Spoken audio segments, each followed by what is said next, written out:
complicated, you know, man. I got dang old Rubik's Cube, man. You like talking about blue, red, man, then you get to one side and like messed up. All right, Mr. Patriarch, welcome back to the Jay Burden Show. How are you doing? Happy to be back, man. I'm doing okay. Just had a nice chicken stir fry dinner.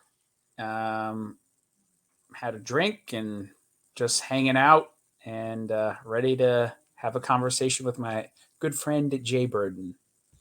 And again, thank you for coming back on. I really enjoyed our last episode, and obviously, I enjoy having you on just because you're fun to talk to, and this is my hobby, but but also because you and I have been kind of running it at parallels on a certain topic, which is that there've been unintentionally, like this was not some sort of plan. It just kind of happened this month. Don't let the people know that we have to present closing. Yes. It's all according to plan. Yes. Patriots in control. Deep coordination of the far right. Yeah, of course, right. Smoky boardrooms and all, where we smoke cigars and plot world domination. But seriously, right? You and I have both been kind of talking at this issue of the family, right? Of marriage, and obviously, your moniker, Mr. Patriarch, kind of hints at this. Indeed. And so my orthodoxy. I'm curious, before we get into kind of more specific questions, but what kind of motivated you to choose that name, Mr. Patriarch? Because that will be relevant to this conversation. Yeah. So at the time, I was not yet an Orthodox convert, but I was more or less convinced of the theology. And I also had, I was married and we're in the process of starting a family. So I thought, my thing will be kind of orthodoxy, being a family man. And, and if any feminists get triggered, that's just a bonus, I guess. So that's kind of why I chose the name. And also it was not used by anybody else. So I originally wanted to call my channel Beyond Left and Right. If you go back to my earliest videos, I think like the first two of them, they're actually styled that Beyond Left and Right. And but then I figured this name works better. It's more memorable. It's catchier, and it's kind of where I'm at in my life. So I'll just stick with it. So yeah, that's how it happened. Well, fair enough then. And I'm curious. You said that kind of this interest in the family was kind of at the core of that. And so, what at least convinced you of kind of like the core importance of the family? Well, for me, it was always just kind of intuitive. I remember the stream you did with Scratchy McDumpawful, where one of the things he's like, I wonder if like Mr. Patriarch had, a 2-parent household. And the answer to that is yes, I did. In fact, I had a exceptionally good 2-parent household, I would say. I had a good role model in my dad in many ways. He was a sole provider, blue-collar guy, mechanic, highly competent, well compensated in his field. And my mom was a homemaker, and she homeschooled my brothers and I before it was cool. Like back then, this is in the, when was this? This would be around the year 2000, I guess. We started homeschooling. So that it was still kind of like a weird fringe thing at that point. And so anyways, they were concerned about us and, having a traditional sort of upbringing. And just to give you an idea about my mom's mentality at the time is, I think what happened is because I had been going to elementary school until through 3rd grade, and then 4th grade we had a teacher who was pregnant, about ready to have a baby, and then she was going to put her kid in daycare and keep teaching was her plan. And then this just like incensed my mom.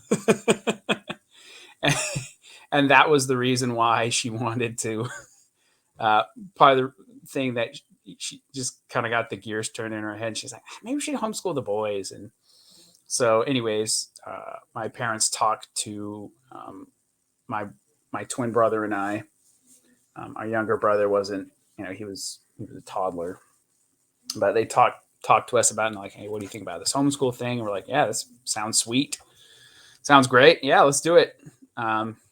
So that was kind of the waters I grew up in. We were never a particularly religious household, nominally Christian, I'd say, but never atheist or anything. Just kind of like bog standard, American evangelicalism, but keen on living, not for any ideological reasons, I don't think, but keen on living sort of a more traditional life. So, like I said, my dad was involved with, me and my brothers. He loved us clearly, but he was also obviously, the head of the household.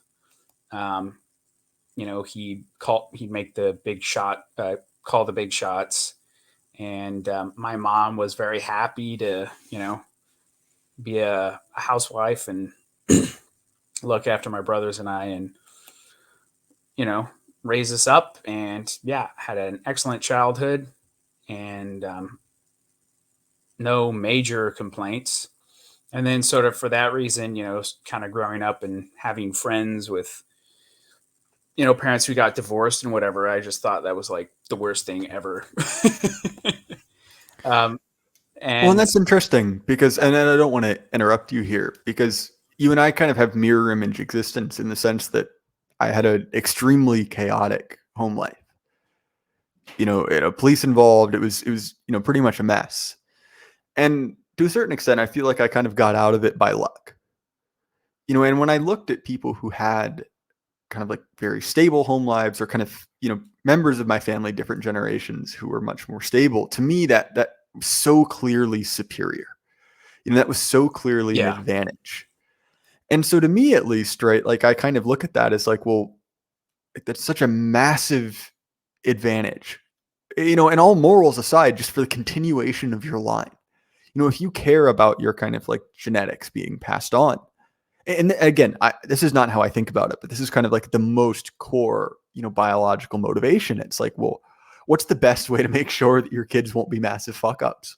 To put it bluntly, right? What's to stay around? If you actually care not just about, producing offspring, but producing, effective, capable offspring who will do things, do good things, continue your civilization on. Yeah, exactly. To make winners. And that's a really like crude way to put it, but it's accurate. Like that's the mechanism to do that. So anyway, carry on. I interrupted you. No, I mean, that's basically it. Like, it was just so obvious to me. And like I said, I had some friends at a pretty young age who, had turbulent family relations. And I remember just looking at that and thinking, wow, that really sucks. And it's a shame, they can't have sort of this awesome experience that I have. And, the sad thing is that I don't know what the exact number breakdown of it is, but it seems that, people who have turbulent childhoods are more likely to perpetuate that turbulent childhood onto the next generation. Whereas to me, it was just sort of like, and for my parents as well, like my parents in different ways had relatively rough childhoods, for different reasons. So like one of my mom's dad was kind of abusive. And so him and my grandma got a divorce, and, mom had like some issues from that. And my dad, grandma, my dad's mom was actually widowed when my dad was like 1 year old. and she remarried and had a very contentious relationship with his stepdad. My dad did, but both of them, were able to sort of look at that experience and be like, wow, that wasn't really great. And let's not do that when it's our turn. And they didn't, they sort of stuck to it. And thankfully, my parents were able to reconcile with their respective family members. And, we were all able to have a good relationship growing up with my extended family and, my parents' parents.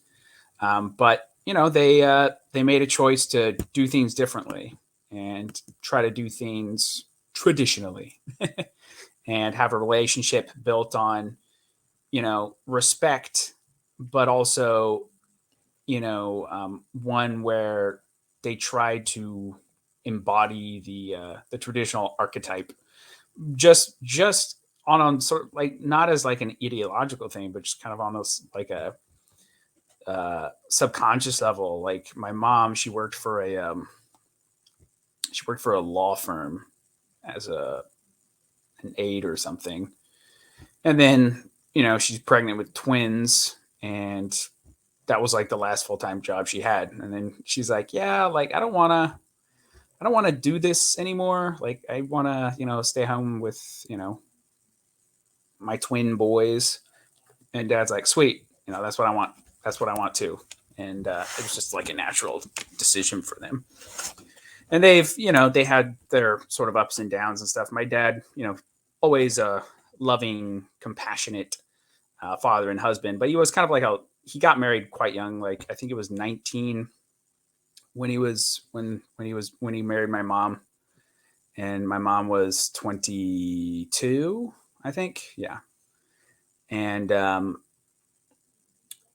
my dad, he had some issues, real high energy guy. And then he developed kind of a drug problem. And he had a run in with the law that actually put him away for, I think it was 2.5 years.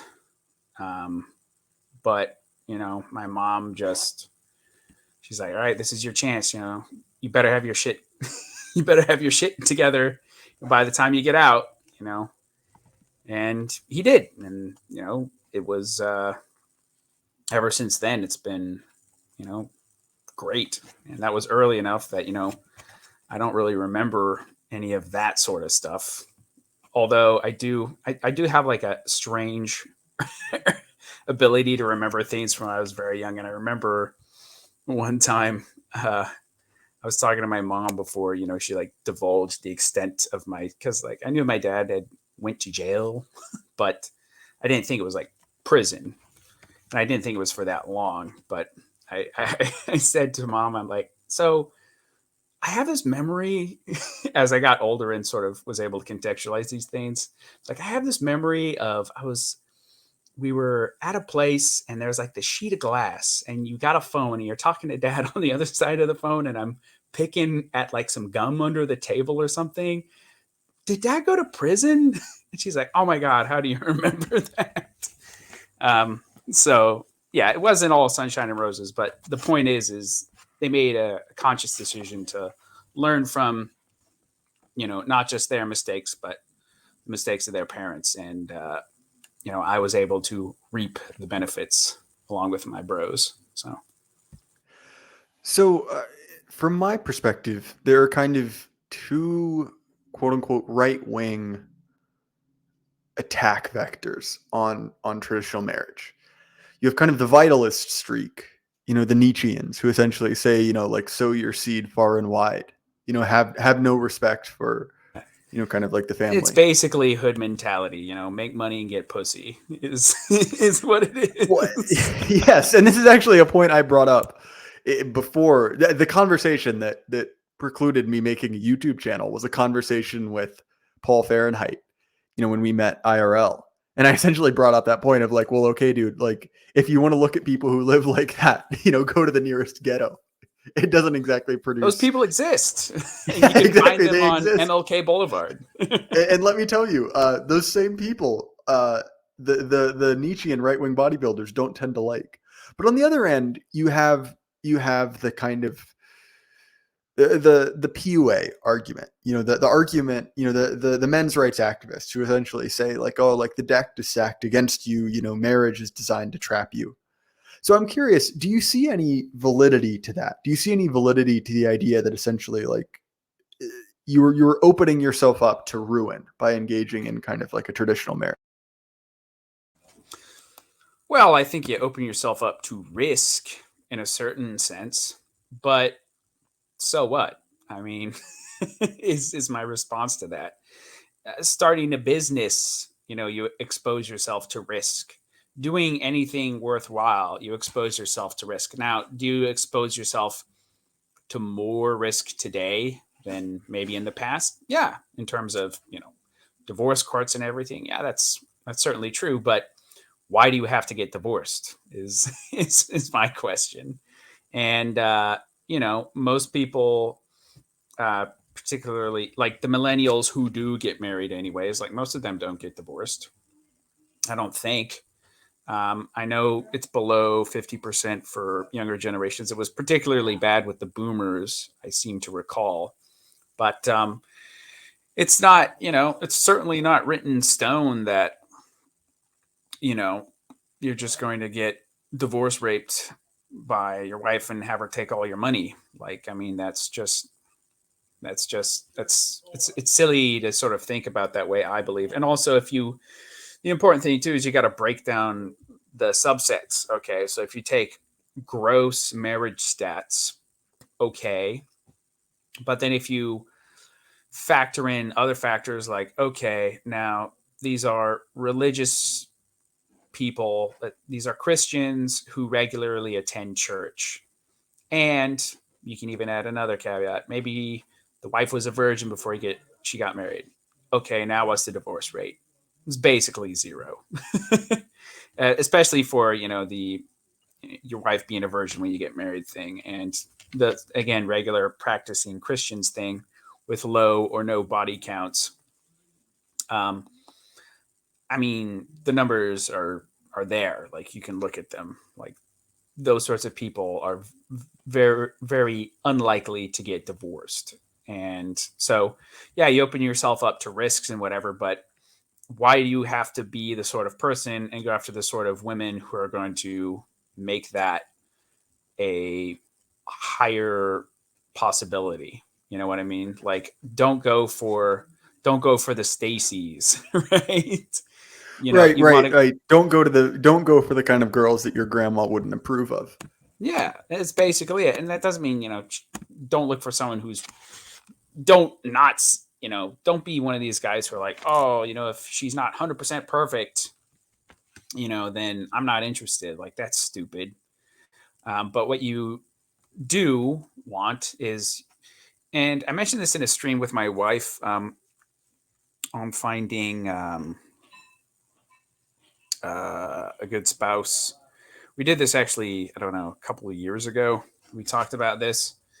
And what the important thing is, and we were talking about this in the context of a man, is you want to look at a woman will be interested in a man, even if he's not like successful, if he's got a good trajectory, right?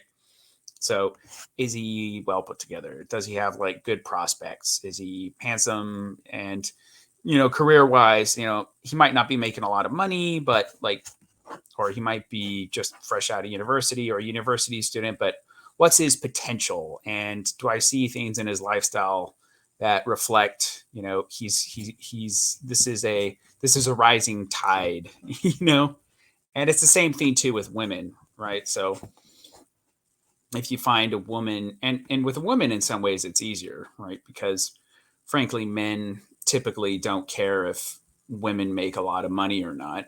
So you don't really give a damn about their careers when you're trying to marry one.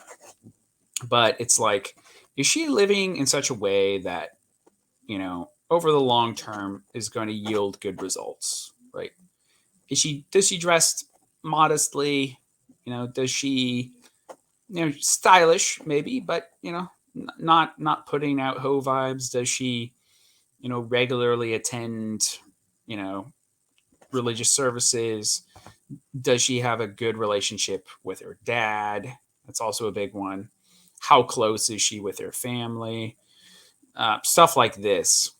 And is that sort of continuing? And then once you sort of factor in these things, then it becomes much easier in terms of finding Miss Right, so to speak. And then the question then is like, are you a man that Miss Right will be happy with? Which is stuff that you need to work on. So fair enough, I guess. But one of the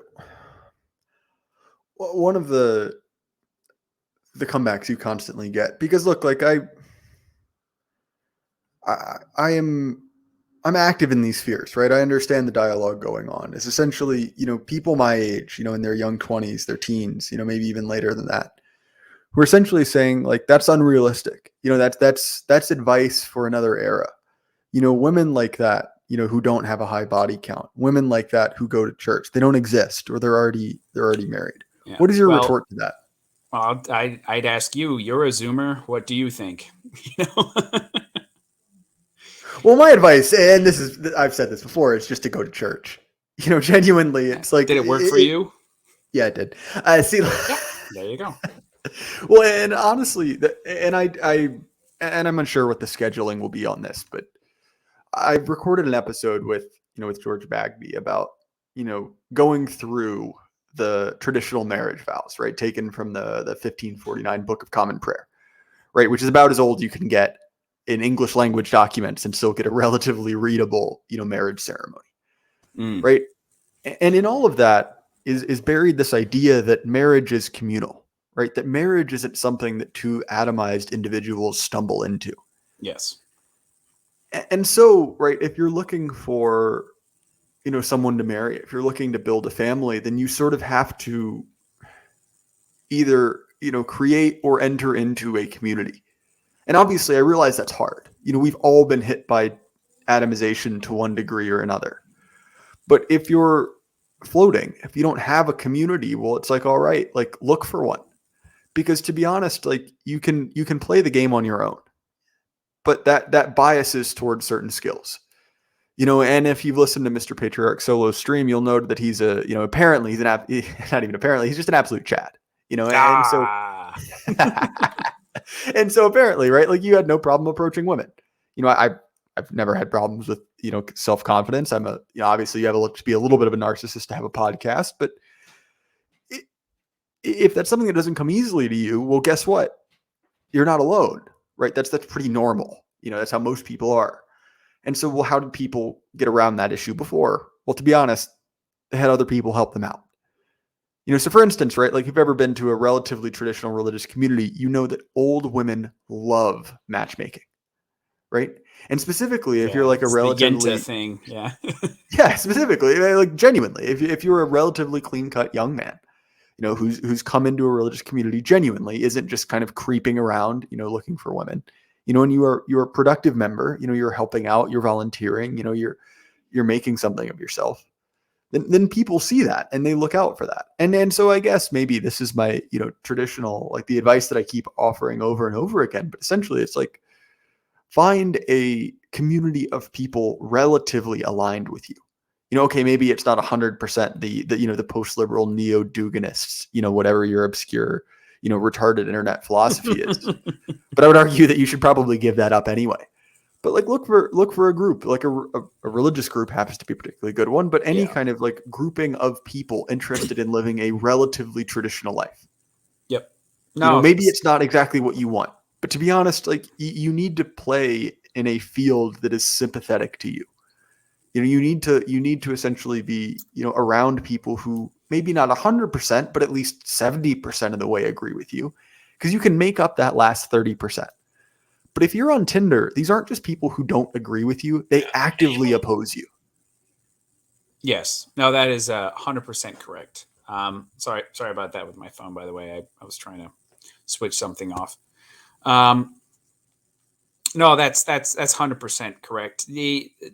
And the thing too with the community is like, you can't just swoop because this is again the sort of extractive transactional mentality that we want to discourage, right? Don't go to church because you want to meet women. Go to church because you want to go to church. You know, you have to be initiated, right? You got to participate. Go there because you believe it or you want to learn more or something. But as a side effect of that, you know, you will then maybe find yourself in the presence of attractive single women. And then, you know, you all now have sort of a common ground that you can sort of latch onto. And like, I mean, just where I live, like I live in not a very big place. And there's quite a few churches around, and some of them are quite large. Now, with me, it's a little bit more difficult because, you know, I'm Orthodox. But even here, we have, what, 2 parishes in my small town, and then like another one, like a 30-minute drive away, a cathedral, and then we got even more, like an hour and a half away. So, like, if I really wanted, you know, if I was set on it, like finding a woman at like an Orthodox church, like I could probably do it. And I've, you know, seen some women come.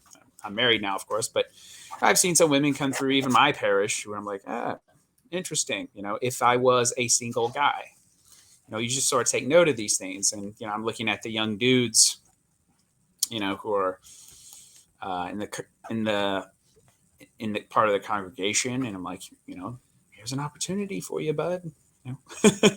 But and it's not just that too, is like if you do take it online, which is kind of what happened.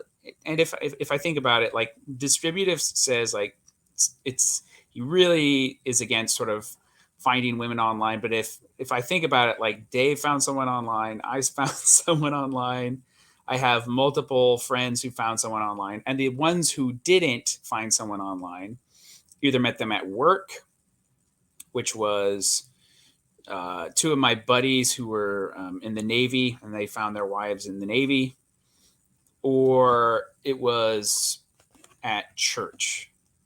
So just like a brief point of clarification. I believe the term Navy wife is something completely different. But anyway, carry on. Yeah. Sorry. To get back to a very valid point.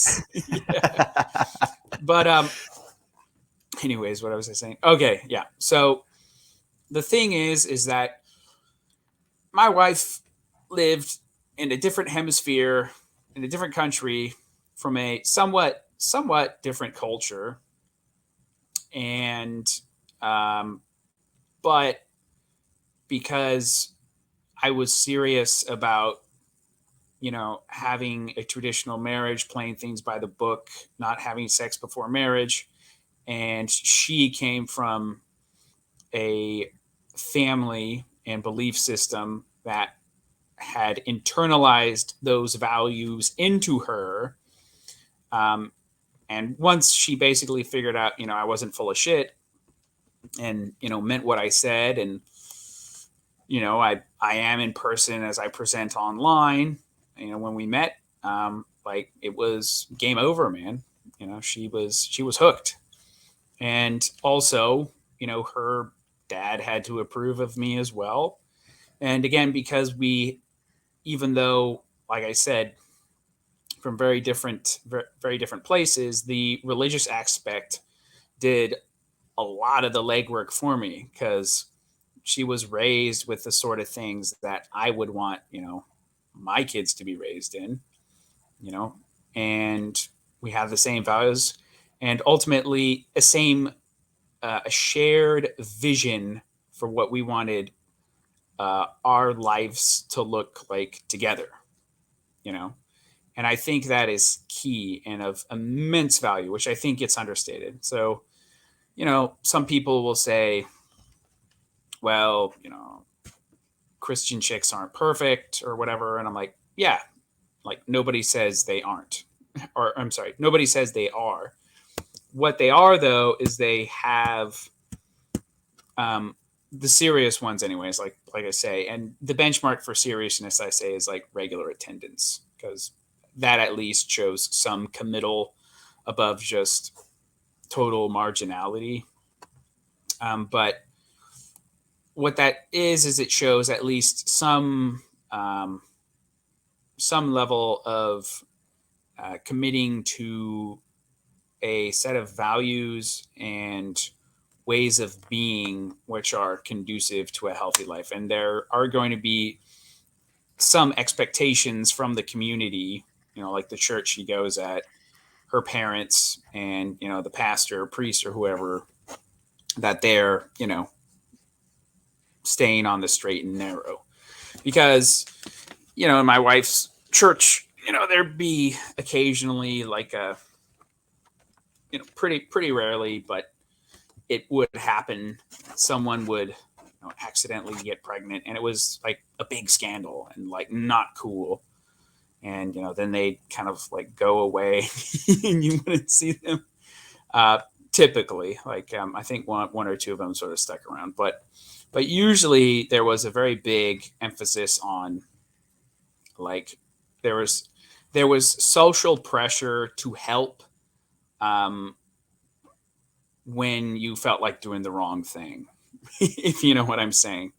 So the even if, in those moments where the internalized morality is sort of gone over, you're thinking in the back of your head, oh, I'm just going to feel terrible. Like, I'm going to let down my dad. Like, how can I look at him, across the dinner table and stuff like this. So that negative reinforcement is also a benefit. And, nothing's perfect, and someone can say, well, okay, but even in those circumstances, like, people still get sort of divorced and all their shit taken away from them. And I suppose so. But again, we're just going back to the risk thing, So, I mean, let us suppose, hypothetically, my wife left me and, was out banging some other guy, right? That would be terrible. That would be life-shattering. But it still would have been worth it because I have my two boys. Like, for real, Well, and the thing that makes me so frustrated. Go ahead. Oh, sorry. It's just like, well, what's your alternative? Yeah. Like, okay, if you have based world, then go there. Like, to me, at least, it's like, well, okay, what do you want? Like, yeah. Would I choose a society in which no fault divorce doesn't exist? Would I choose a society in which, the vast majority of people, do conform to kind of like more traditional, sexual mores? Yeah, of course I would. But we don't have that option. And so it's like, okay, well, this is the hand you've been dealt. And so you can either be sad about it. You can either just like essentially like sit at home and do nothing, or you can take a risk. And don't get me wrong, it's a risk. It's a real risk, and you can get fucked over. Like you can lose everything. I've seen it happen.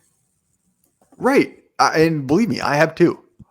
But that's an option. Those are your two options. You don't have a better one.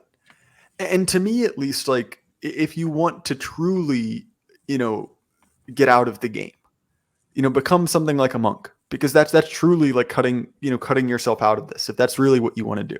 But to me, when I look at people who say like, oh, I've left women all along, to me, it's like, I don't believe them, because all they do is talk about women, and it's like either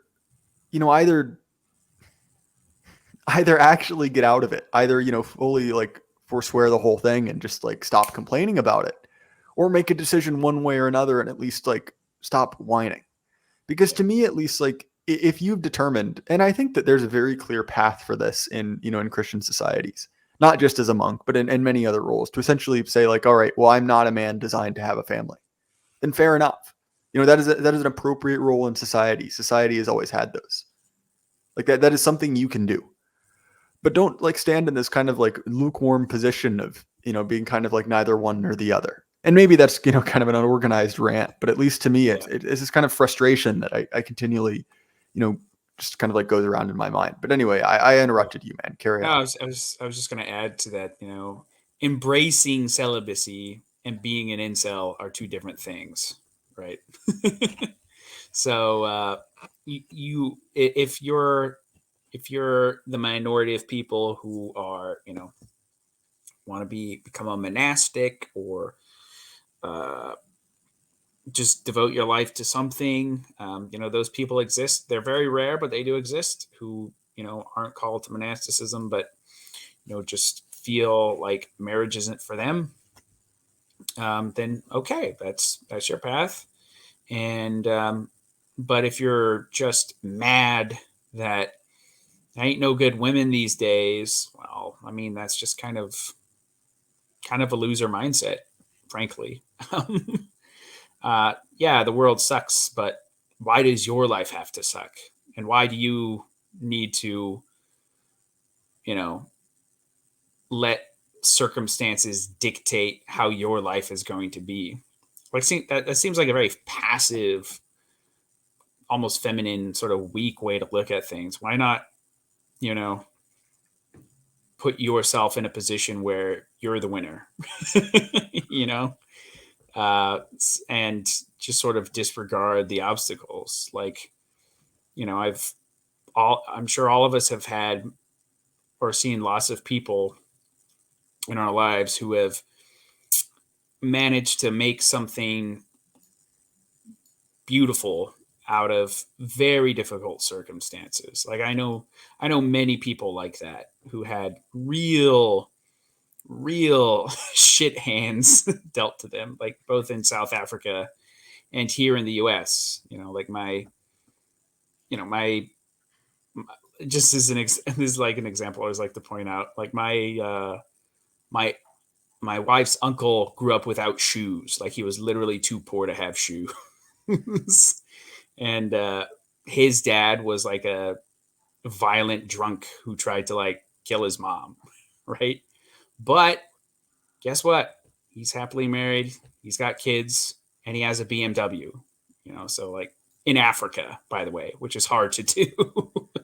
So, he's a winner in my eyes. Like, I see him and I'm like, that is a guy who in modern times would be told he has every excuse in the book why he should be a nobody, And they would tell him this. They would say, oh, a disadvantaged, at-risk youth from a marginalized community. And you should feel sorry. You should feel bad for yourself. You should understand your oppression. You should, work through your trauma and whatever. And his mentality was basically, no, fuck that. My early life sucked, and I don't want my life to suck anymore. I'm going to be a winner. And he was, so that's my advice. It's not total boomerism, because, I recognize that most people are simply ill-equipped to have the mental fortitude or the character to make these choices. And I'm not saying you can be anything you want, but I'm saying if you are aware of these problems and you understand and analyze them, you're in a better position than most people to make smart choices and to make good choices. And if that's the case, why not make them, Well, it's a broader problem I think we see, on the right, which is that we've absorbed our enemy's morality. We've absorbed this idea that essentially, like, oh, something bad has happened to me, I ought to be taken care of. This kind of like victim mentality that we are all so eager to point out in, like certain, minority groups. But it is very much present in this attitude. And my point in this is not to beat up on single guys or guys that haven't quite found their role in society. Because look, like I recognize that's a rough place to be in. I've been there. That's not my point. My point is to say is that, like, all right, like, you and I can't control society. If we could, we wouldn't be here, to be honest. You and I haven't been dealt that hand. but there is a certain like spectrum of decisions you can make. And to be honest, right, and Mr. Patriarch, you can confirm this. The one thing that drives off, women, that drives off female attention, like nothing else, is desperation. Oh, yeah. They hate it. Exactly. And framing yourself like, like a loser, like someone who is, looking for handouts, like that not only poisons you within like a dating context, give me but your it also, scraps of affection. right. Give me Yeah. your scraps. It just poisons your mind. Yeah. And we're so eager to point out this when it comes to slave morality politically. It's often kind of an unfair charge leveled at Christians, for instance. Mm-hmm. But to me, it's like, I'm not just kind of like going on this topic ad nauseum because like I just want to like beat these guys into the dirt. That's the polar opposite of my intentions. My intentions is that like, look, like to me at least, the way I look at it is that there's not an immediately accessible political solution. There's not a way to immediately wave a magic wand and create a world in which, most men can be readily assured to have, like a thriving, social group with, with women who are eager to get married. I can't do that. I'm sorry. I know what you want. I can't. But I can basically say like, all right, like we're in kind of a shitty situation. Things are not going well. But within that kind of constrained reality, what can we do? And to be honest, right, like and I'm not saying like you and I in particular, but like this sphere offers a genuine way out of the game. Because just like, young men are screwed, women are also screwed. They just don't realize it for a few years longer. They don't really realize it till they quote unquote hit the wall, to, use a PUA phrase. Yeah. But this is a losing game for everyone. And admittedly, fair enough. Maybe the women that you want don't realize it now, but they will eventually. And if you can offer them kind of a hand up, a path out of the game, that's legitimately something. That's legitimately something. That's not, that's not a trivial thing. And so to me, at least, right, like you said, that these are kind of like the core, like families, born from, relationships with people of kind of like a traditional frame of mind are kind of like the building blocks of, real living civilizations. And so like, if we are interested in either rejuvenating or creating a, kind of a living civilization, then this is our path forward. But anyway, I've been speaking for quite a while. Do you have anything to add? No, I totally agree. The only way you get healthy societies is to have healthy people, and the best way to create healthy people is to have healthy families, and preferably with above replacement levels of fertility in a cratering society where the degens simply aren't breeding. It's really weird. And I remember I was looking at who was it? It was a sociologist. His name was Rodney Stark. He's an old guy. I think he's retired now. I think he's in his 80s. But he's like one of the very few sociologists who like started his career in the 50s, and he's not like totally crazy. And he was looking at sort of demographic issues, and he's like, yeah, like the West across the board is not reproducing below replacement levels of fertility. And you see this also with immigrant communities who come to these countries. So it's like, by second generation, Muslims in the UK, for example, are basically, in the same spot as, the native British. He said the exception to this are religious communities where you have, and I think he defined it as people who regularly attend services. I think he said like once more than once a month. He's like, these are the only groups of people who are having healthy sized families. And he said it's going to be interesting looking in the future, like what that's going to mean demographically. Like like if you look at the Amish, for example, there were not that many Amish who originally arrived in the New World. But what happened is they were fruitful and they multiplied. And now, like, there's Amish all over the place, and everybody knows about the Amish, and they're able to have high degrees of retention within the community because, frankly, it's a better way of living compared to a lot of other alternatives. And so they stay and they have their kids, and they have a lot of them. And, you know, if you had only 10% of America who was committed to really being different, not making a difference like politically, but like being different. Like if everyone in America who was bathed and red pilled was like married and had like 3 to 4 kids, and they did that for like maybe 2 generations, like the country would look dramatically different than it does today. Just off that fact alone. I mean, outbreeding the degenerates is not the worst strategy in the world. And, you know, I don't think, you know, we can change everything by sort of doing that.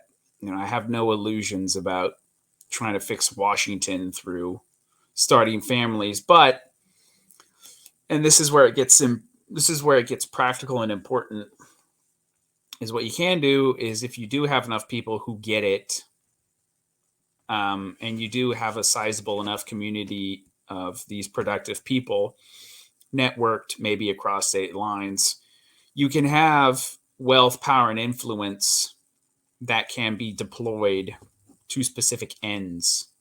So like cancellation insurance for like members, or just sort of internal preferential treatment, like in group preference stuff. Like, and somebody who's been doing this actually quite a bit is kind of a controversial figure, but his name's Owen Benjamin, and he literally has like this app where he's, and this is like his whole shtick is like get married, have lots of kids, and he like has this pretty sizable community now of like contributing members, and they have like this app, and he's got like tens of thousands, maybe hundreds of thousands of followers. And there'll be like different tradesmen on this app, and he'll be like, yeah, I'm a roofer who lives in, I don't know, like Pennsylvania.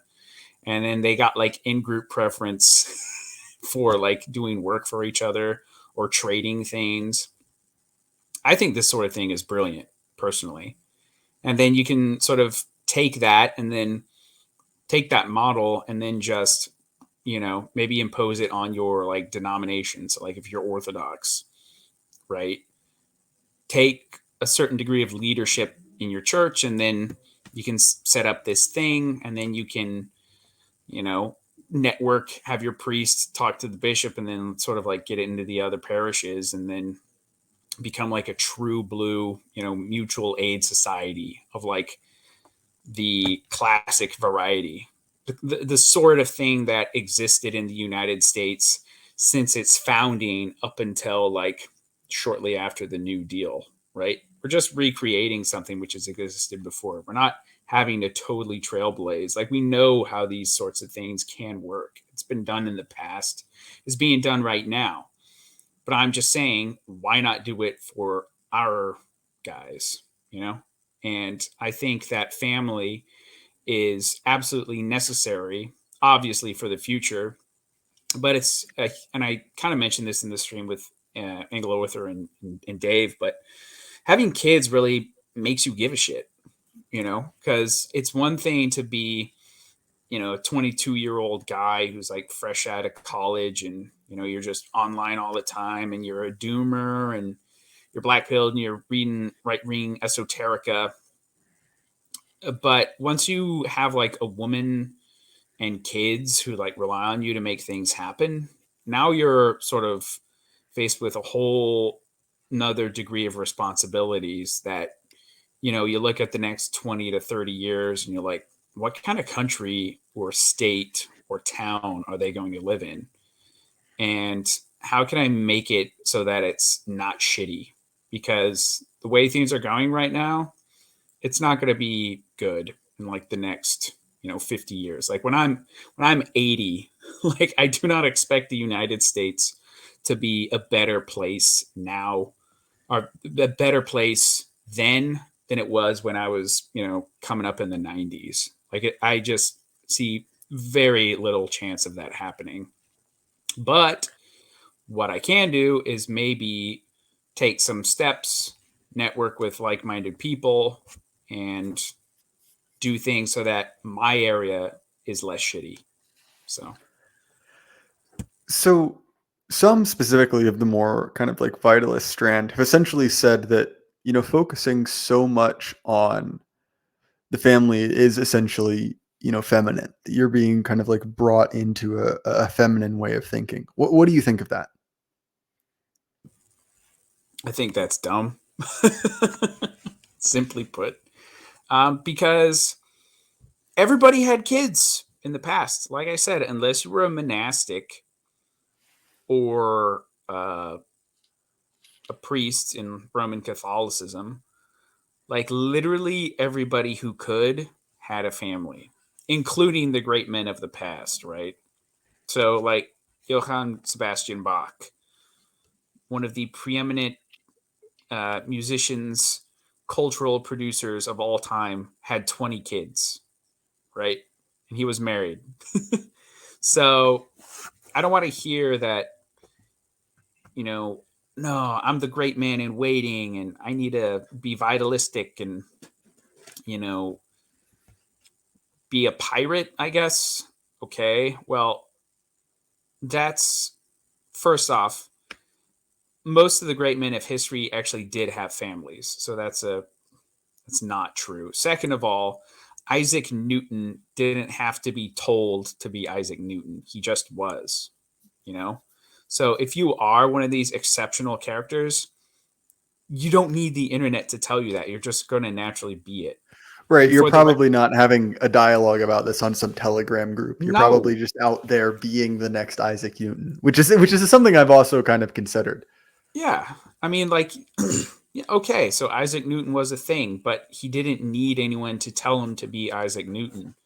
And there was like this other guy, like this Russian, I think it was like a Russian mathematician who won a Nobel Prize. And he was like one of these characters. He was this total antisocial spurg who lived in like this tiny little shut-in apartment in Moscow. And they were like trying to track him down to give him his award. And they found him and he's like, award? Oh, I won the Nobel. Okay. Goodbye. And he like closed the door on them and like took his award. And he went back to like his number crunching. You know what I mean? And that sort of guy, he's just wired differently. And, he won the Nobel Prize. He made great contributions to mathematics. He was also a total weirdo, but a great man in his own way in terms of what he was able to accomplish. Singularly driven. People like that aren't told to be that way. They just are, So if you are the next Isaac Newton, you don't need my help. You're just going to be that way by yourself. And if you're speculating that you are one of these characters, you're not. I mean, simple as. So yeah, I mean, and the idea too about family, like family was never like the be all end all of existence. I think this is where some people get trapped up. So from a Orthodox perspective, the be all end all of existence is theosis. It's salvation. It's becoming more like God is basically what we're called to be. And salvation in Orthodoxy is like a present continuous tense. It starts and it continues on into the future.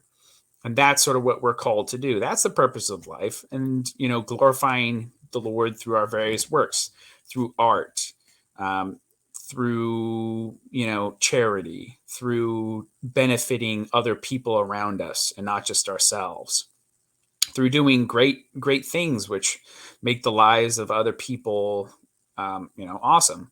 And through transcendence, that's sort of what that's what life's about.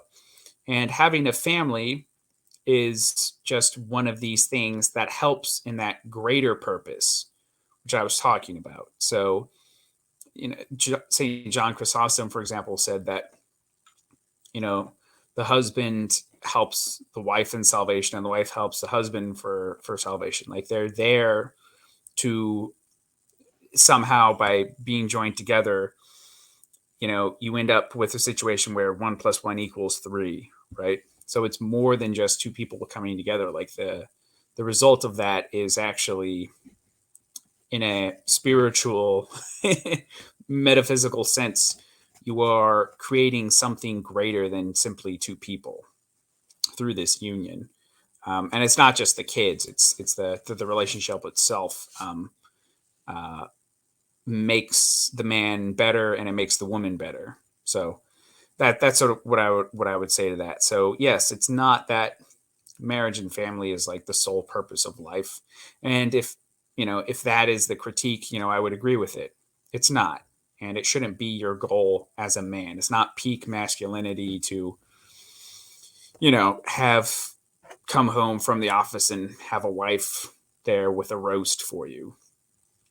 But it is an important aspect of creating a well-rounded man, and it can provide tremendous motivation in sort of achieving these greater things. And it can help you in achieving these greater things. It can help you in business. It can help you in forming social bonds that maybe help you out in some other ways, help you network with people.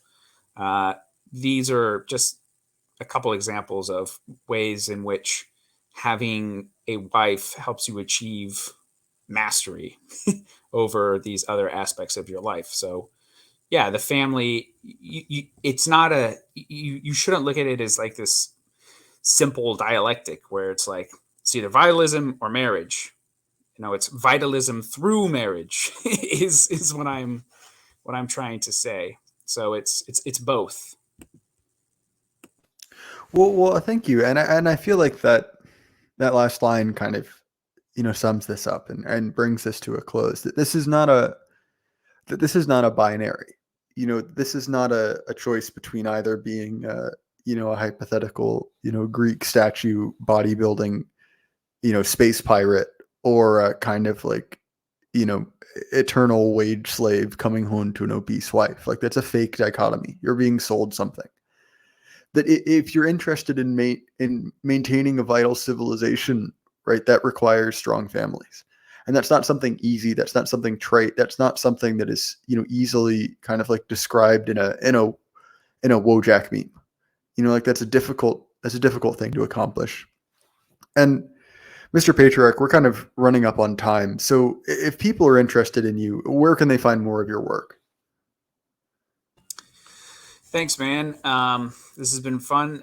They can find me on YouTube at Mr. Patriarch, or they can find me on Twitter at Mr. Patriarch 18.